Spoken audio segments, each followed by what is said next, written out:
Yo creo que la razón por la que, bueno, te quería decir también, no solamente los que se quieren capacitar se están sacrificando los sábados, el sábado, también los que venimos a dar instrucción, ¿verdad? A esta hora estaría tirado de panza y jugando con la perra. Yo creo que es el tema que nos trae hoy aquí es producto, vamos a ver cómo lo digo en bonito. No, no lo voy a decir en bonito, lo voy a decir en feo. Yo siempre he dicho que nosotros y la gente, los clientes, hemos prostituido el contrato societario. La razón por la cual decidieron echarle mano a las sociedades, y era una fuente de ingresos importante, es porque hay un montón de contribuyentes potenciales que van a pagar una platica que se va a destinar a seguridad en buena hora, pero sociedades que no funcionan como sociedades, simplemente son detentadoras de bienes. Y me atrevería a asegurar que el 80% de las sociedades que están disueltas no realizan ninguna actividad económica, simplemente están ahí para inscribir el carro, para inscribir la casa y que no me lo embarguen. Otra situación muy particular que se genera a raíz de esa misma situación que acabo de comentar es que hacemos las sociedades, no entregamos libros, ni tampoco entregamos títulos representativos del capital social.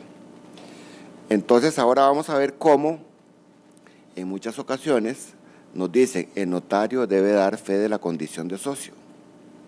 ¿Y qué tiene usted para poder dar yo fe de que usted es socio de esa compañía?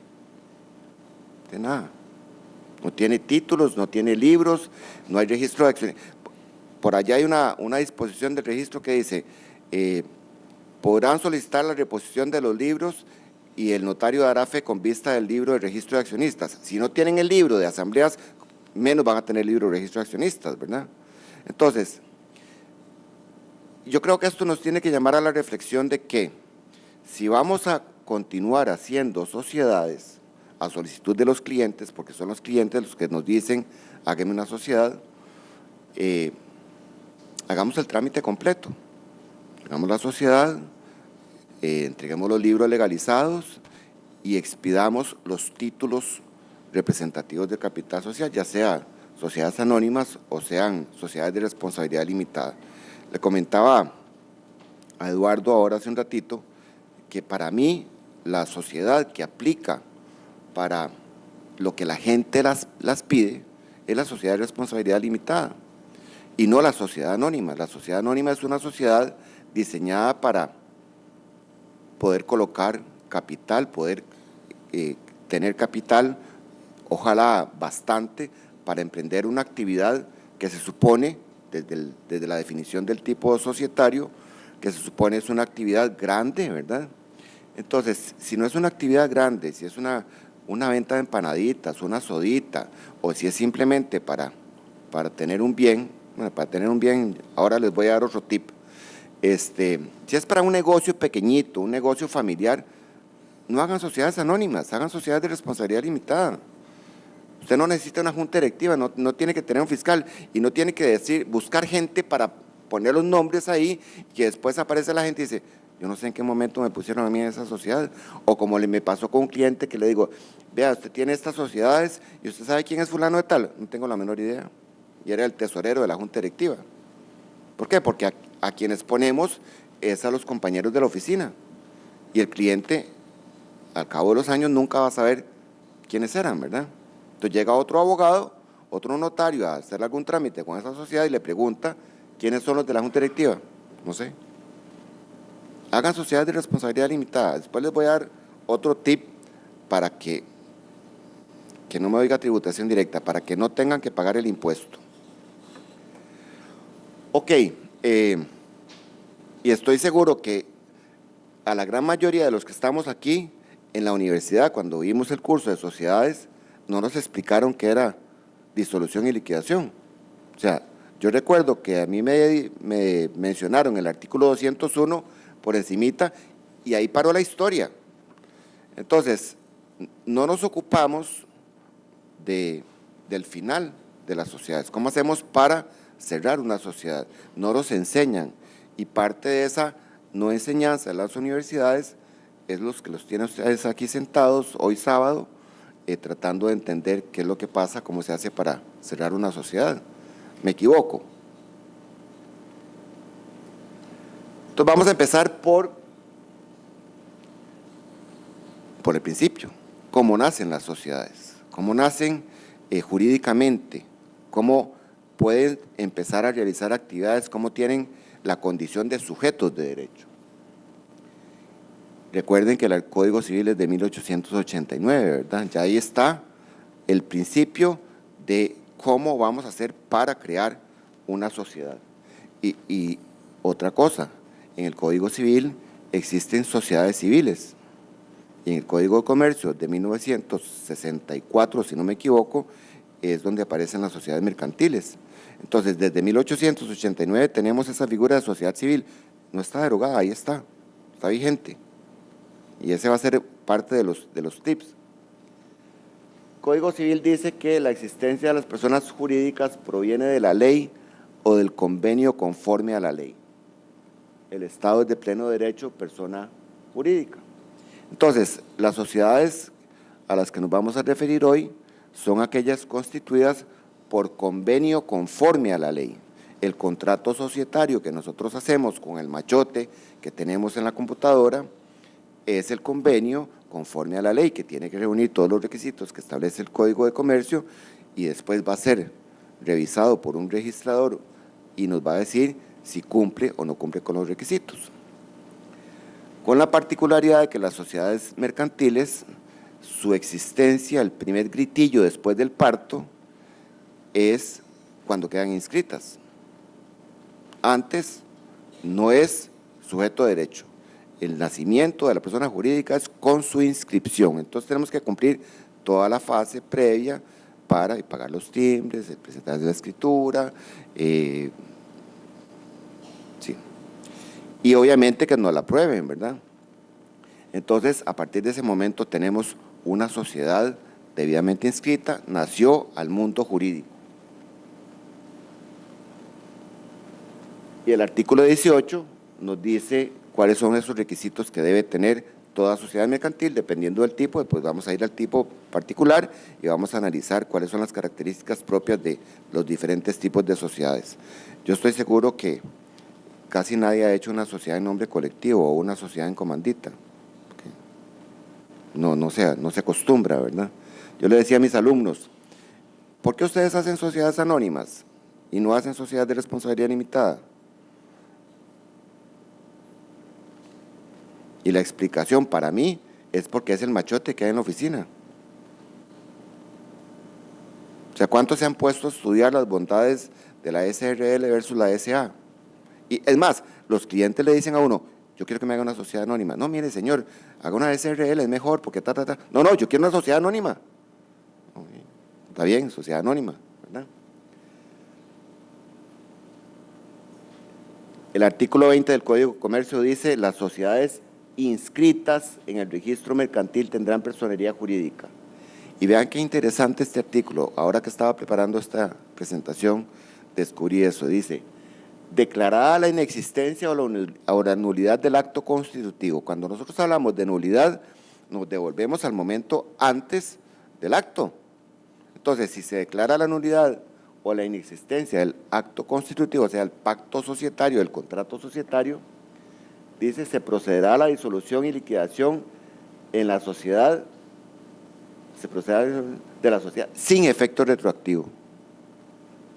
¿Sí? ¿Cómo es eso? Se anuló el contrato societario, pero no puedo darle efecto retroactivo. Probablemente el legislador lo que está pensando aquí es en proteger a las personas que contrataron con esa sociedad y que probablemente no tienen absolutamente nada que ver con el nacimiento ilegal o inidóneo o sin los requisitos completos de la creación del pacto constitutivo. Entonces, no simplemente que anulamos y arrancamos de cuajo todo lo que pasó, sino que vamos a tener que pasar por el proceso de disolución y liquidación de la sociedad como lo establece el Código. ¿Ok? Entonces, ¿cómo damos cristiana sepultura a una sociedad mercantil? Dice el artículo 34 del Código Civil, la entidad jurídica de la persona física termina con la muerte de ésta y la de las personas jurídicas cuando dejan de existir conforme a la ley.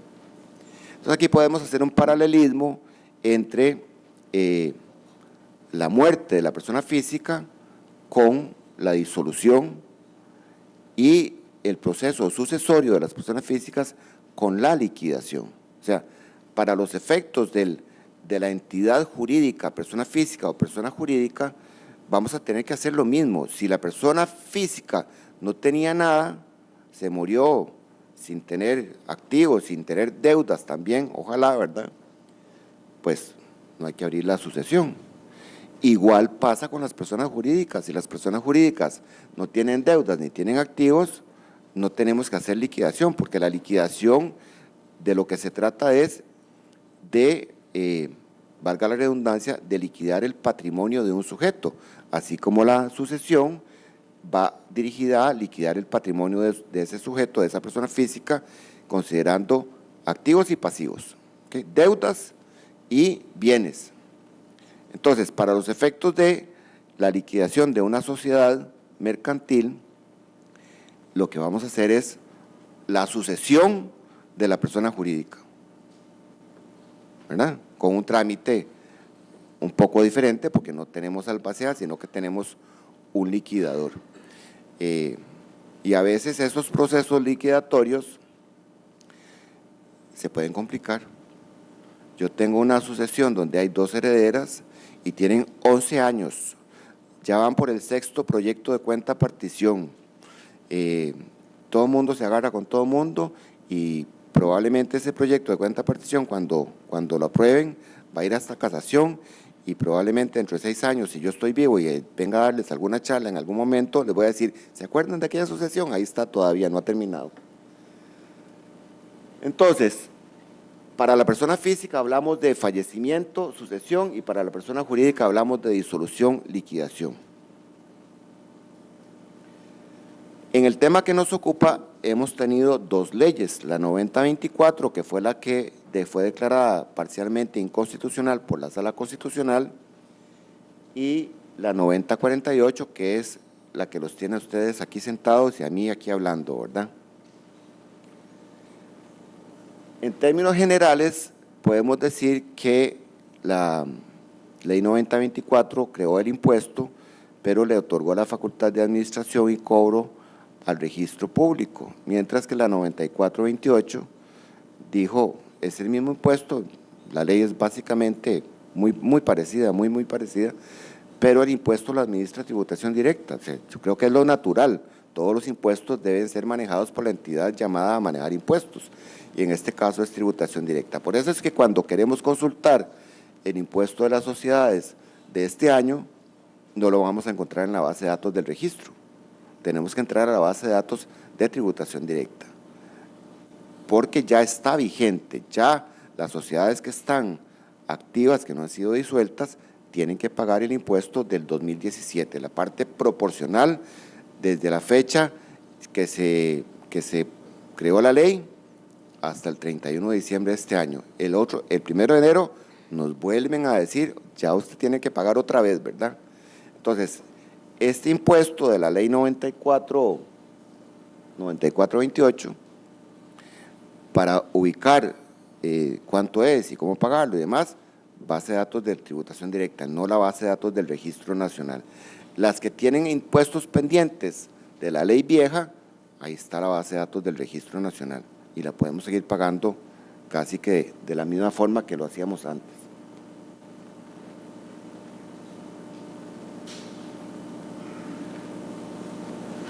¿Quiénes son los contribuyentes? Sociedades mercantiles, sucursales de una sociedad extranjera o su representante. El tema del representante a mí me llamó poderosamente la atención, porque en realidad lo que ocurre en esos casos es que una sociedad extranjera nombra a un apoderado para que realice actividades en Costa Rica y esas actividades queden sometidas a la legislación costarricense. No es que estamos creando una nueva entidad. Entonces, no podemos disolver al apoderado, ¿verdad? Sino que se va a cancelar el asiento del poder que se le otorgó a ese representante. Si es una sucursal, claro que sí, ¿verdad? Entonces son sociedades mercantiles, sucursales de sociedades extranjeras y nombramientos de representantes de sociedades extranjeras, además empresas individuales de responsabilidad limitada, que son otro tipo extraño ahí porque hay muy pocas en Costa Rica, ¿verdad? Casi nadie las utiliza. Como dije, en el impuesto de la ley 9428, este lo administra tributación directa, no lo administra el registro público. El Código de Comercio en el 201, que es el que yo me acuerdo que yo vi en la universidad hace muchos años, dice cuáles son las causales de disolución y vamos a mencionar solamente dos para efectos de esta exposición. El vencimiento del plazo señalado en la escritura social. Esta era la forma tradicional de matar la sociedad para no tener que entrar en el tema de disolución y liquidación, porque en automático cuando se vencía el plazo quedaba disuelta. Si después del vencimiento del plazo hubiera algún problema con los activos o con las deudas, entonces hubiéramos tenido necesidad de entrar en la etapa de liquidación. Pero esto era lo más sencillo de hacer, hacíamos una reforma al pacto constitutivo y la poníamos a vencer y se moría sola, ahí quedaba disuelta, ¿verdad? Volvemos a lo mismo, la disolución es la muerte, la liquidación es distribuir el patrimonio de la sociedad. Cuando hacíamos vencimiento del plazo o cuando de antemano los socios decían, la voy a hacer por solo 5 años, sin prórrogas automáticas, simplemente ya por el transcurso del tiempo moría y no había que hacer nada más, ¿verdad? En cambio, cuando los socios deciden disolver la sociedad, hay que hacer un acta, el libro de actas, de asambleas, y tomar el acuerdo, y ese acuerdo hay que inscribirlo en el registro, ¿verdad? Entonces, no solamente acordamos la disolución, sino ahí tenemos que optar por, ¿vamos a hacer liquidación o no vamos a hacer liquidación? Entonces, cuando la sociedad se acuerda disolverla y no tiene ningún problemilla ahí, ni ninguna deuda, ni tiene activos, aunque bueno, en principio el primer activo que tiene la sociedad es su capital social, que bueno, además de que otra forma de prostituir el pacto constitutivo es que ese capital social nunca existe, ¿verdad?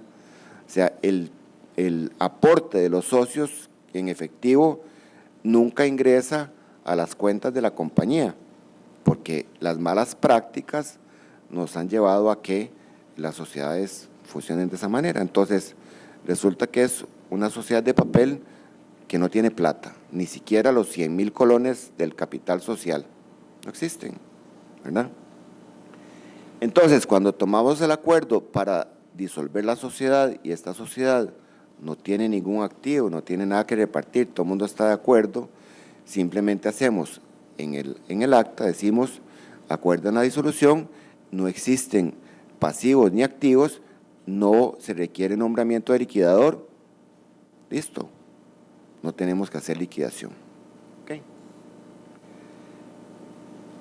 Hablo de estas dos del 201 porque son las más típicas, las que con más frecuencia hemos utilizado en el tiempo. Ahora tenemos otras causas de disolución. La declaratoria de quiebra, que es, a no ser que la quiebra sea solicitada por el propio deudor, normalmente es una decisión judicial impuesta que se antepone al criterio de los socios. Recuerdo que una vez me nombraron curador en una quiebra y parte de las consecuencias de una quiebra es que el desapoderamiento. Era una planta industrial muy grande y yo llegué con un oficial de policía, toqué la puerta y me dicen, sí, ¿en qué le podemos servir? Le digo, vengo a tomar posesión de las instalaciones y hágame el favor, todo el mundo va para afuera. Pero no, no, llévese el cepillo de dientes y la maquinilla de afeitar y nada más, todo lo demás lo deja ahí. Y 300 viejos desfilando para afuera, ¿verdad? Porque la declaratoria de quiebra implica el desapoderamiento, o sea, los activos pasan a ser administrados por el curador.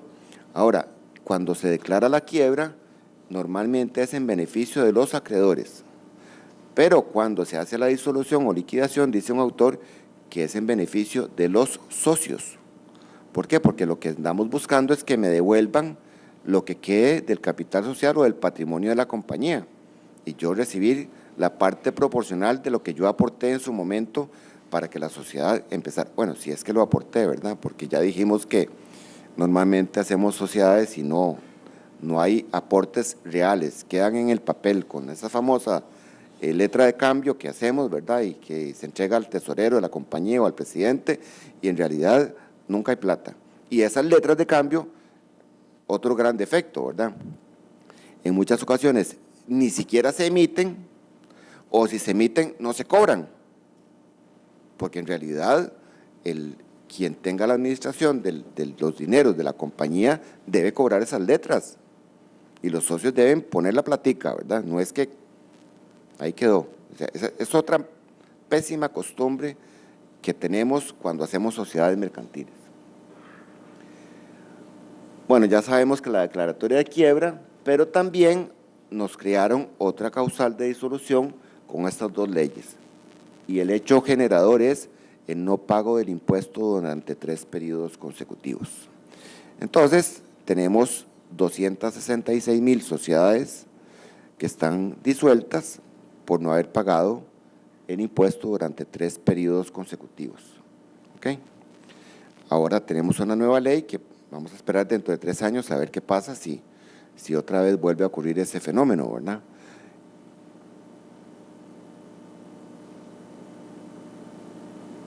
Entonces, ya tenemos claro que disolución y liquidación son cosas distintas.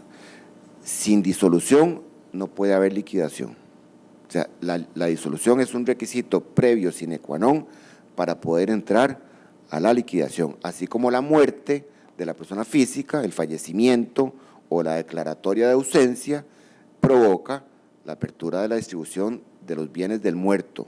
Es exactamente lo mismo.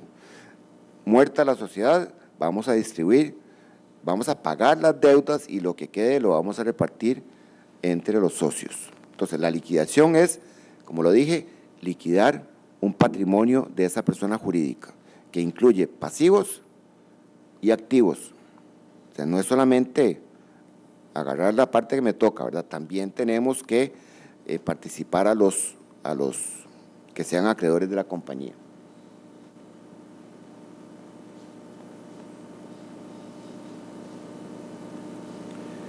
Entonces, una vez que la sociedad está declarada su disolución, ya los representantes de la compañía no pueden seguir actuando. Ese es el gran tema que ha generado el acceso a las cuentas bancarias de las sociedades, porque la representación de los apoderados terminó con la disolución. Entonces, no hay quien saque la plata del banco, ¿verdad? Y eso provocó un trastorno terrible, ¿verdad? La única razón por la que, o más bien el legislador pensando en que tiene que seguir actuando, dice, conserva su personalidad únicamente para efectos liquidatorios. Nada más. Entonces, en tesis de principio tendríamos que convocar una asamblea de socios para que estos socios nombren él o los liquidadores, de acuerdo con lo que diga el pacto constitutivo, que yo creo que nadie se detiene a leer esa parte cuando hacemos las sociedades, porque es parte del machote, ¿verdad? Probablemente ni nos sentamos a analizar qué es lo que dice, ni cómo lo dice, ni quién va a ser el liquidador, porque no nos interesa, nadie está pensando en matar a la sociedad cuando apenas se están haciendo, ¿verdad? Entonces, no nos detenemos a pensar a quién vamos a nombrar como liquidador y ahí queda en el machote. Entonces, disuelta, queda facultada para celebrar asamblea y nombrar liquidadores.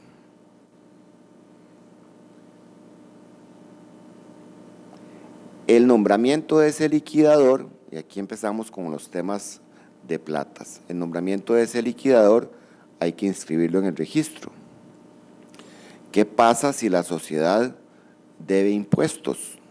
¿El registro le va a inscribir el nombramiento de liquidador? No.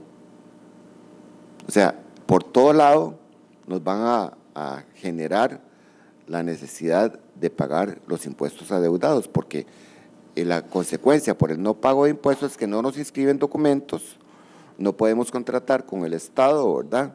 Pero además, si queremos hacer la liquidación como Dios manda, de ahí no podemos inscribir el nombramiento del liquidador, y el liquidador entra en funciones a partir de que se inscriba su nombramiento. Si no, no tiene facultades para ser liquidador.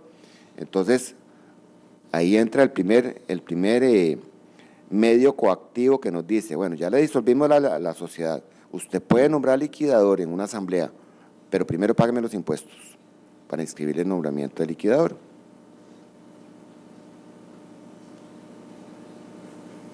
Cuando ya terminemos de hacer la liquidación, que apenas vamos a empezar, en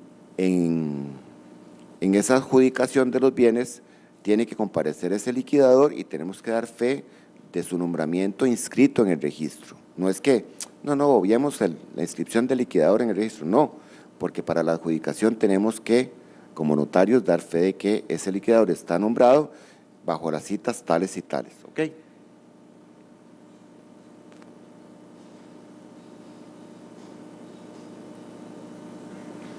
Entonces,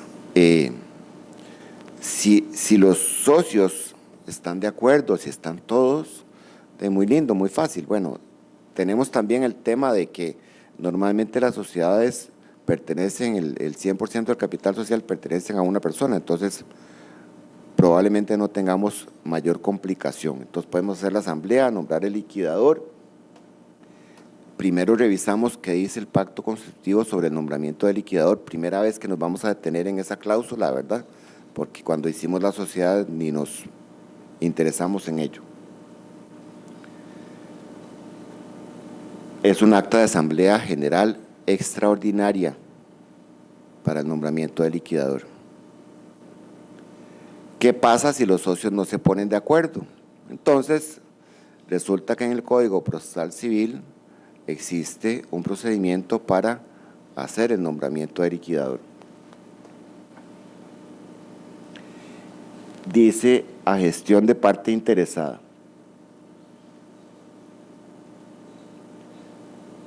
Permítame un segundo para sacar el código porque no me acordé de traerlo.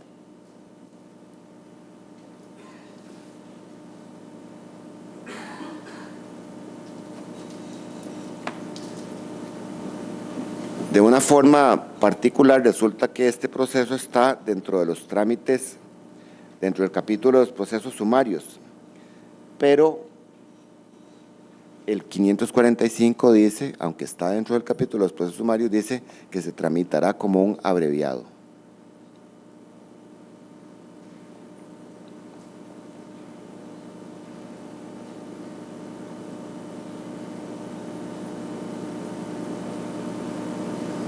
Dice el 542,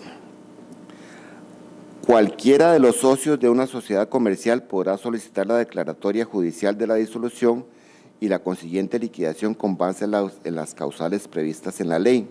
Entonces, la legitimación la tiene cualquiera de los socios. ¿A quién demandamos si es un proceso abreviado? A la sociedad. ¿Okay? Dice el 543 que tiene que reunir los requisitos de la demanda 290 y 292. Y al final del artículo 543, como los documentos que deben soportar esa demanda, dice, y la prueba de la calidad de socio del demandante. Y no tenemos libros, y no tenemos títulos, ¿y cómo diablos demuestro la calidad de socio del demandante? ¿Ok? Eso empieza desde la génesis, producto de la mala actuación de nosotros como notarios, me incluyo, porque no hacemos las sociedades correctamente, no entregamos sociedades con libros y menos emitir las acciones. Entonces, debo, para que la demanda proceda, demostrar mi calidad de socio. Resulta que si la sociedad ya está disuelta, la representación no está vigente. Y entonces demando a una sociedad que no tiene representante legal. Vean el tip 266, Código Procesal Civil. Si hubiera de ser demandada una sociedad o asociación que careciera de representante legítimo, el juez convocará a los miembros o socios por medio de un edicto que se publicará en el boletín judicial para que en junta elijan representante. La junta se verificará cualquiera que sea el número de miembros o socios presentes y la elección se decidirá por simple mayoría de votos. En caso de no resultar mayoría o de no asistir ningún miembro de la junta, el juez hará el nombramiento. Bendito artículo 266. ¿Cuántos conocían la existencia de ese artículo? Son cosas que uno no les toma ninguna importancia, ¿verdad? 266 del Código Procesal Civil, para que lo anoten. Entonces, si la primera forma de nombrar el liquidador es conforme lo establece el estatuto y por acuerdo de socios. Si no se ponen de acuerdo, vamos al trámite que es el que está establecido en el 542 y siguientes del Código Procesal Civil. El Código Procesal Civil en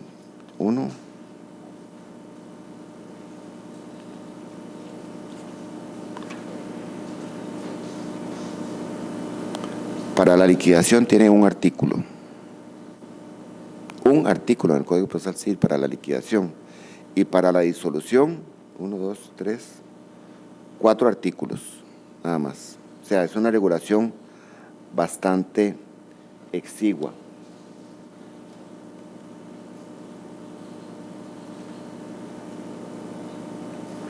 Entonces, recomendación: cuando hagamos sociedades en el futuro, hagamos sociedades con libros y hagamos sociedades con títulos de una vez.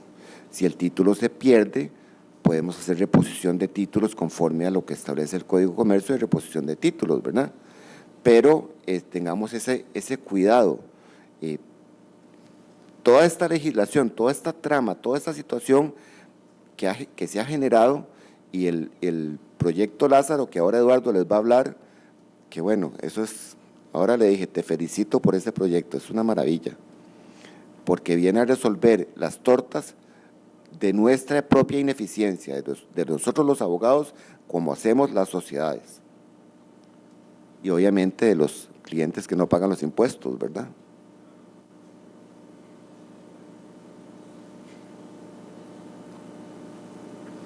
¿Cómo se hace una liquidación? Entonces, así como en la quiebra, el curador genera el desapoderamiento de todos los bienes de la compañía y todo se le entrega al curador. Bueno, un liquidador que realiza una función muy parecida va a recoger todo. Va a recoger, dice, previa entrega mediante inventario de bienes, libros y documentos de la sociedad. Libros legales y contables, ¿verdad? Que la compañía probablemente no tenga. Sus funciones: concluir operaciones, cobrar créditos, pagar deudas, vender bienes y elaborar el estado final. O sea, es un balance. Yo, liquidador, tengo que presentar un estado de cuenta después de que analicé todas las deudas que la compañía tenía, qué había registrado en los libros, si habían facturas pendientes, etcétera, etcétera. Y después, para ya hacer el cierre, tengo que presentar un balance para que los socios lo aprueben. ¿Qué pasa si no lo aprueban? Si alguien dice, no, es que a mí me toca más porque yo puse el tractor y yo puse el chapulín y puse las semillas y ellos no pusieron nada, a mí me toca más. Es bien complicado el proceso de liquidación, ya en una sociedad donde hay mucha gente involucrada y donde hay muchos intereses, resulta que puede terminar en una odisea. Elaborar el estado final y convocar una asamblea para discusión y aprobación. Vamos a ver qué dice el 216, inciso D, porque si lo apunté es por algo.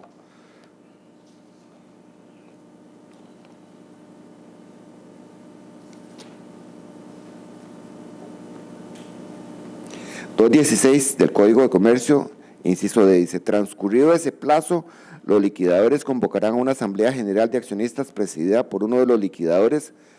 Bueno, dice uno de los liquidadores, a veces los pactos constitutivos dice uno o tres. ¿Para qué tres? Uno, punto.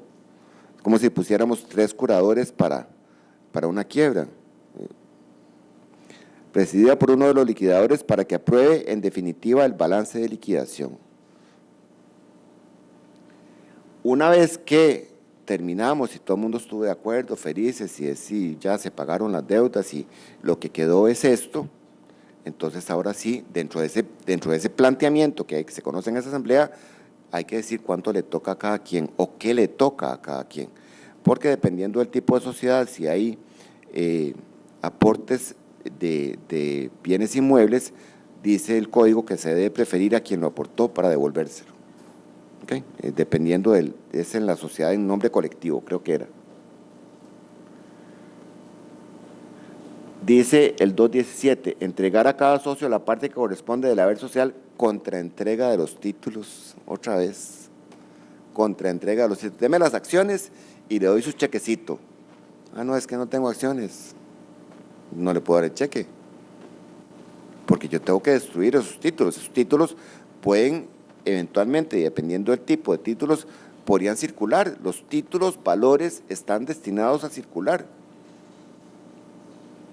Y entonces le entrego el cheque y a la semana siguiente aparece una doña, la ex esposa, con los títulos endosados y dice, vengo por el cheque de la liquidación de la compañía de mi ex marido. Ah, no, es que yo le entregué el cheque al señor.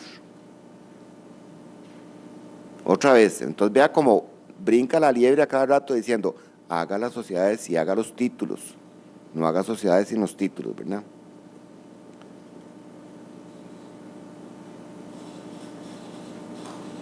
¿Cómo se inscribe el nombramiento de liquidador?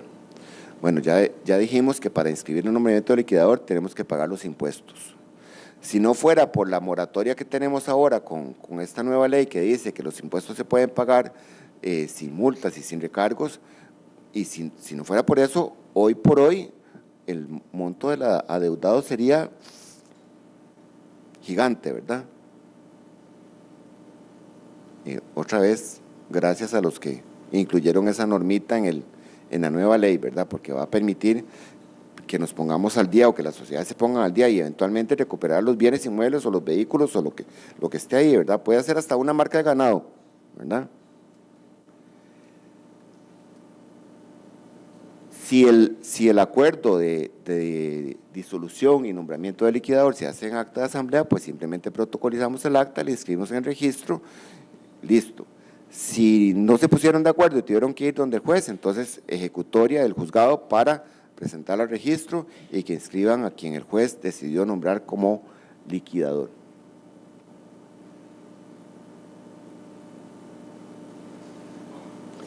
Este puede ser otro articulito que puede ser interesante para efecto de cómo hacemos para sacar los libros. O sea, queremos hacer una asamblea, pero resulta que no tenemos libros y ya tenemos el problema de la disolución.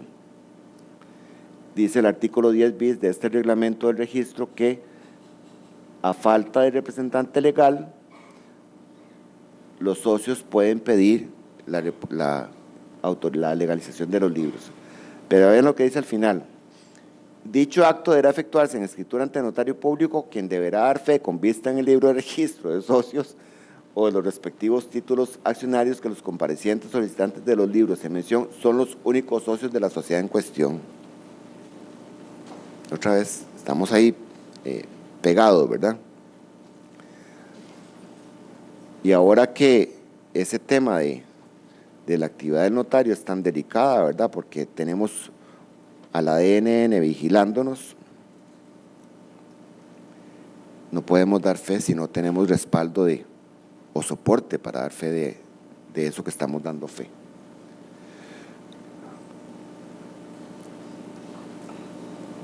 Nada más para que lo tengan presente, pero no es el caso porque no aplica este artículo para esta situación. El 186 del Código de Comercio dice: concluido el plazo para el que hubieran sido designados, los consejeros continuarán el desempeño de sus funciones hasta el momento en que sus sucesores puedan ejercer legalmente sus cargos. Entonces, si fuera por vencimiento que perdieron la representación, continúan hasta que se nombren los sucesores, pero no es el caso cuando se produce por disolución. ¿Ok?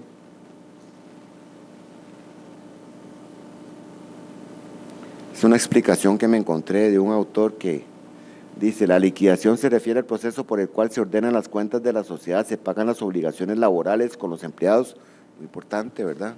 Pagaré a los trabajadores, se cancelan pasivos a los acreedores y demás obligaciones de la empresa, se venden los activos y se dividen las utilidades. A mí me parece que la palabra utilidades está mal empleada ahí, y se divide el remanente entre los socios, es decir, significa ordenar y aclarar bien las cuentas de una empresa antes de cerrarla. Ahí está prácticamente resumido lo que debe hacerse en una liquidación de una sociedad, ¿verdad?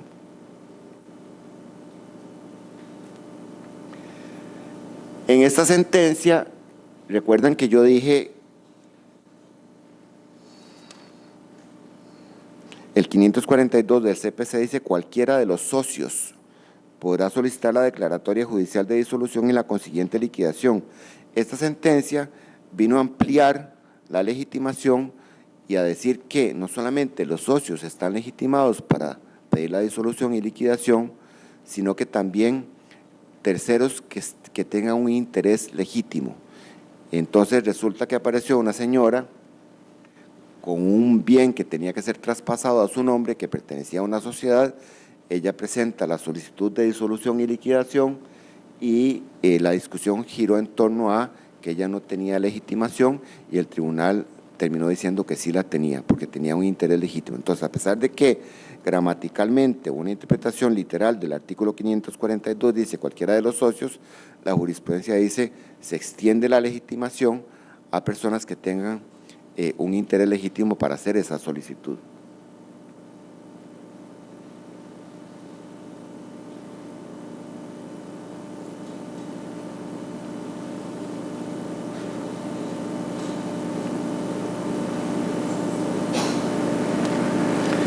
Esta ley nos da algunas puertas de salida. En el transitorio 3 habla de las sociedades que tengan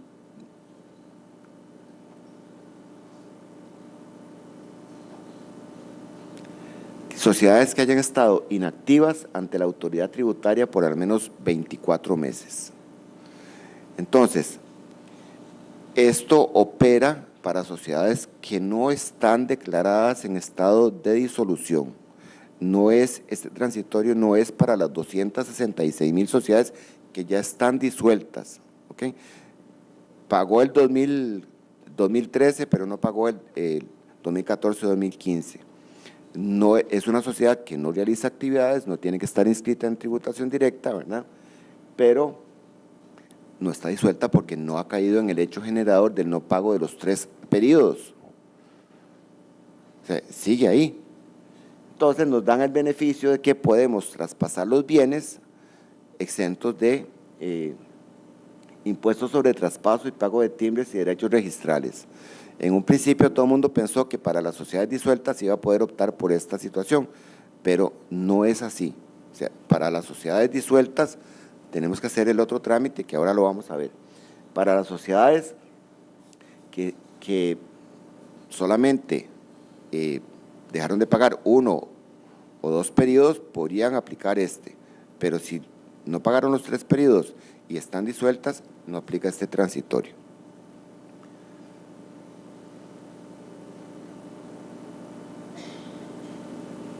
Esa es una primera salida, ¿verdad? Son sociedades que sí pagaron 1, pero ahí quedaron y todavía deben 2 periodos.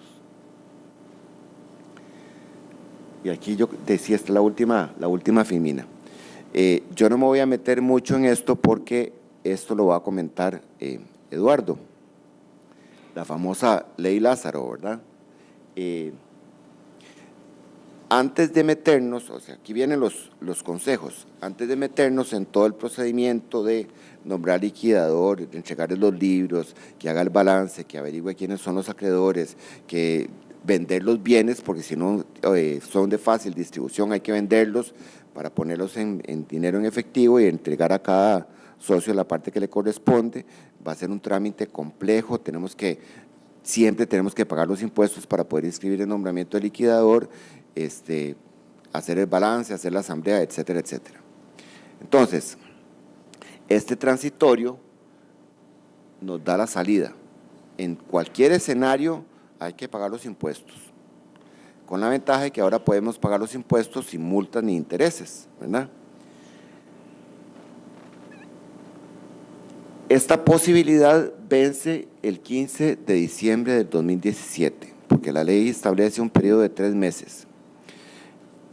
Yo quisiera que el 15 de diciembre del 2017 no ver esas enormes filas en el registro para presentar los documentos, que tomemos las previsiones, que llamemos a los clientes, ¿verdad? Porque seamos malos ticos, no dejemos todo para última hora, hagámoslo con suficiente tiempo.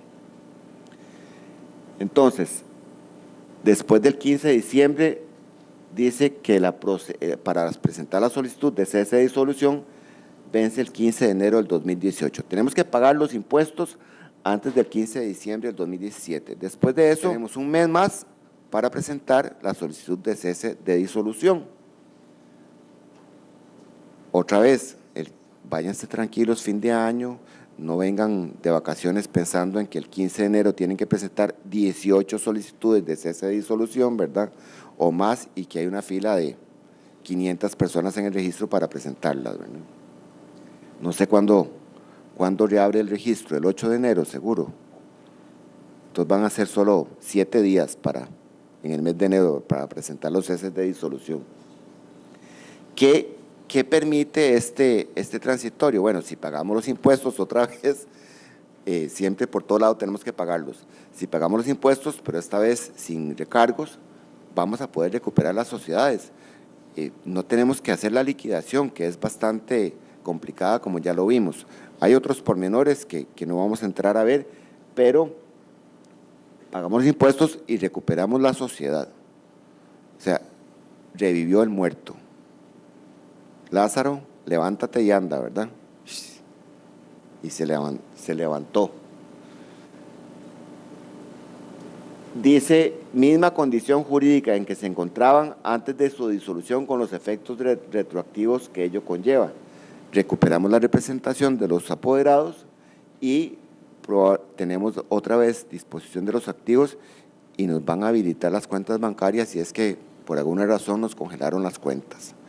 Entonces, antes de pasar el proceso de liquidación, yo considero que esta puerta que se nos está abriendo es mucho más simple, es más fácil, no está el tema de demostrar la condición de socio, sacar los libros, etcétera, etcétera. O sea, dígale a sus clientes, pague los impuestos, no tiene que pagar recargos y recuperamos la compañía y después la matamos si queremos.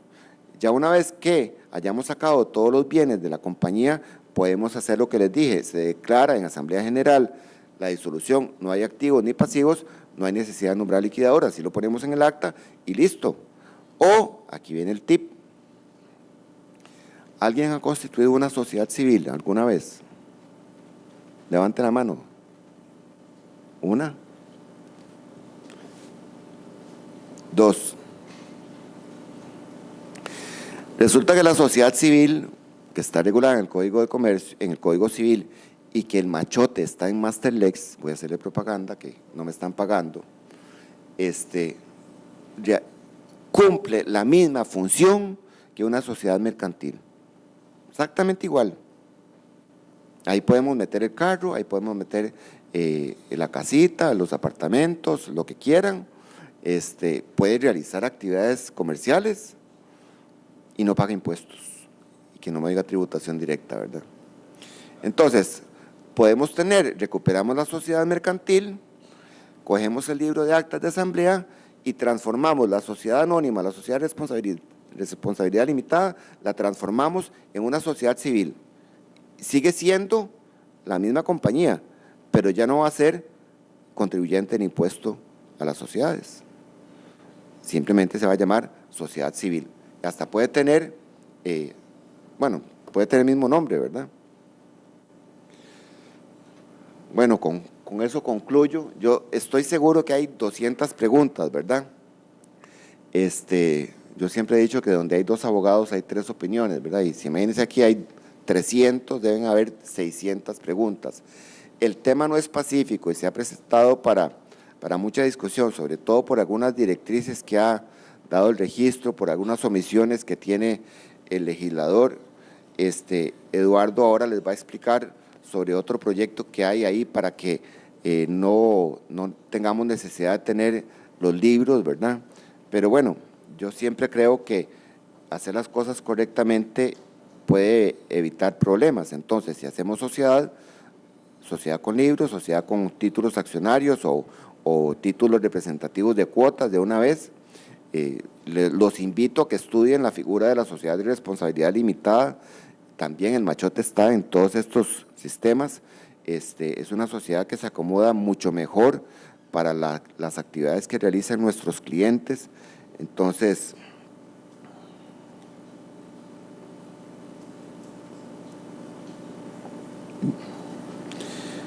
dice esta pregunta, ¿podría explicar el caso de las renuncias de miembros de junta directiva cuando la sociedad tiene domicilio inexacto? Bueno, yo creo que la ley lo contempla fácilmente porque no es un requisito indispensable que entreguemos la carta, sino votaron la casa. A mí me pasó con la ley pasada, ya el edificio no existía, simplemente se da fe que no existe, nadie recibió la carta y se protocoliza y se presenta el registro. Ahí, lo dice muy claramente la ley, no es un problema grave en ese asunto. ¿Se puede hacer la liquidación judicial sin que hayan pagado los impuestos? No.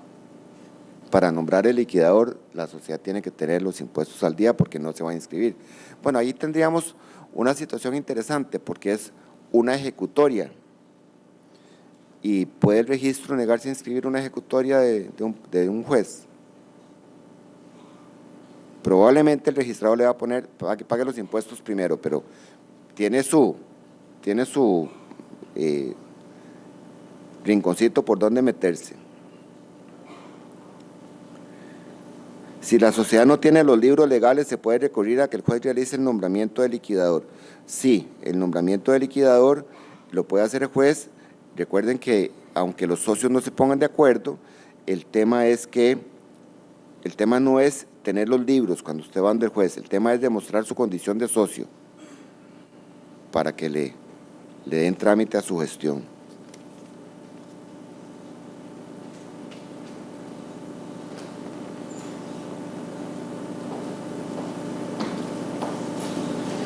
Esta pregunta ya viene con la respuesta. Si ocupan disolver, pero el socio está en el extranjero y el resto de la junta quiere disolver, ¿cómo hacen? Solo con un poder en el consulado.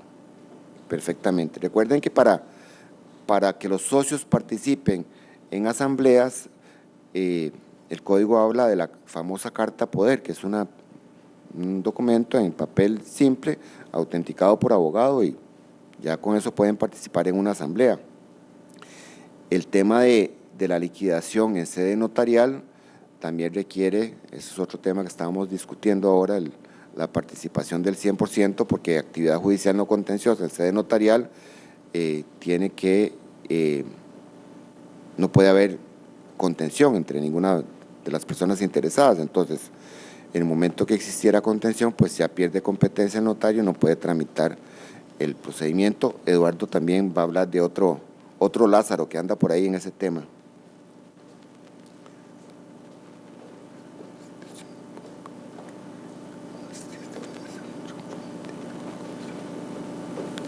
¿Cómo se constituye una sociedad civil? Bueno, una sociedad civil se constituye de la misma forma que se constituye una sociedad mercantil.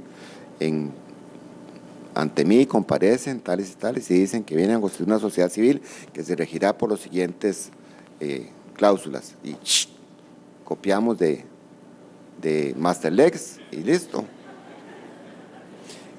No tiene junta directiva, se nombra un gerente, no tiene fiscal, creo que hasta paga menos.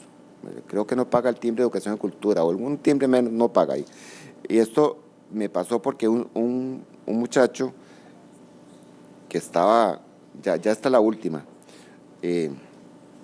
un muchacho que tenía deudas en tarjetas de crédito por cerca de 35 millones de colones, no sé cómo las instituciones no midieron el riesgo de una persona para otorgarle tarjetas de crédito hasta por ese monto, y además tenía una hipoteca en la casa de su mamá, que es una persona mayor, una adulta mayor. A mí me dieron ganas de agarrarlo a fajazos, pero no podía. Y entonces, hablando con un especialista en temas de consumo, nos recomendó que hiciéramos una sociedad civil. Y no solamente dice una sociedad civil, en la misma escritura dice 2 sociedades civiles. Dice que viene a constituir 2 sociedades civiles que se denominarán tal y tal, y que se regirán por las siguientes cláusulas, todas las mismas. Y me inscribieron en las 2 sociedades civiles. Maravillosamente no le pusieron ningún defecto. Yo dije, bravo, o sea, qué buen notario que soy, ¿verdad? Pero 2 sociedades civiles en una misma escritura. Y se los digo, el machote está en Masterlex. 2,000, bueno, ve. O sea, más barato y no tenemos que pagar impuestos. Y bueno, si van a realizar actividades de algún tipo, pues dependiendo del tipo de actividad tengan que inscribirse en tributación directa para pagar ventas o renta, no sé, ¿verdad? Muchas gracias, ha sido un placer. Yo hoy me vine tempranito, me fui a nadar a la piscina del colegio y después me vine a estar con ustedes. Desayuné en el carro, mientras tanto, esperando que ustedes estuvieran aquí listos. Siempre es un placer compartir y colaborar con la Junta Directiva en lo poco que uno puede saber y lo que la experiencia le va marcando, ¿verdad? Porque es más experiencia que, como se los dije, que lo que me enseñaron en la universidad, porque de esto no me enseñaron nada. Se puede demostrar la condición de socio únicamente con las acciones. Hay un voto, no sé si fue de una sala, que estableció que la forma de demostrar la condición de socio, de accionista, es con el libro de registro de accionistas, ¿verdad? Entonces, prevalece el libro de registro sobre los títulos accionarios, pero yo me la jugaría. Si yo lo único que tengo son acciones y digo, no hay libros, y puedo demostrar que no hay libros porque uno puede constatar en el registro con el asiento de legalización si existen o no existen, o si nunca fueron legalizados, sí aportaría los títulos accionarios para demostrar mi condición de socio. Yo sí lo haría. Si aquí lo dice, según lo entendido, la condición de socio se demuestra con la doble intestación, acciones, asiento respectivo en el registro de accionistas que así lo consigne. Así es Violeta. No sé quién es Violeta. Bueno, muchas gracias. Si quieren anotar mi correo, porque yo sé que estos temas son muy polémicos, con mucho gusto, en la medida de las posibilidades, se los iré contestando. Arias, MAD, no de loco, sino de Maduro, Arias, MAD, @raxa.co.cr. Arias, MAD, @raxa.co.cr. Muchas gracias.